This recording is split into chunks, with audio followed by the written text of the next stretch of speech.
Expressing yourself through art, 21 of Gibraltar's aspiring artists now have a chance to showcase their talents, as well as compete for some cash prizes. This competitive exhibition is part of the annual Youth Arts Jamboree.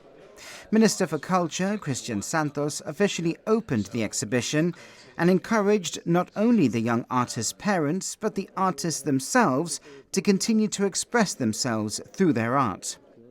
The first prize, the Ministry of Culture Award for overall winner, went to Stella Bosano for her work Communicate. I saw a photo of something similar on Instagram of this graffiti artist, and he did it at like a much larger scale, and it was one person was a human, and then when you looked in the other panel it was a skeleton. And yeah, I did it for my GCSE piece, so from there I developed it. I looked into emotions, and then it just came out. This was my 10-hour GCSE piece, so I had to do it within the 10 hours. So it was 5 hours one day and 5 hours the other.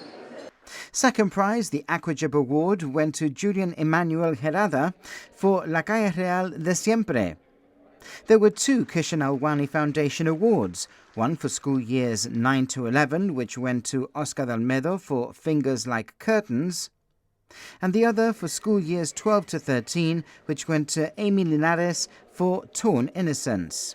The inspiration behind my piece was loads of anxiety and the things that children face nowadays with social media, social anxiety. So yeah, this took me throughout because I did that piece in GCSE, so it took me a good 3 months to officially come up, as it was my final piece. It took around 36 hours.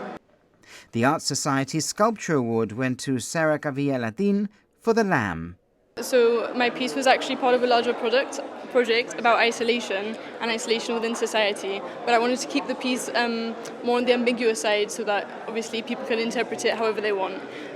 It's called The Lamb, so we have some more religious connotations, but my original intention was for it to be more about isolation in society. It was part of a larger product about transport and more everyday communications that happen, like small talk between strangers. So I wanted to go along more that kind of road. A number of highly commended certificates for other impressive works of art were also handed out. The exhibition is open to the public from today until Friday the 7th of March, weekdays from 9 a.m. to 8 p.m.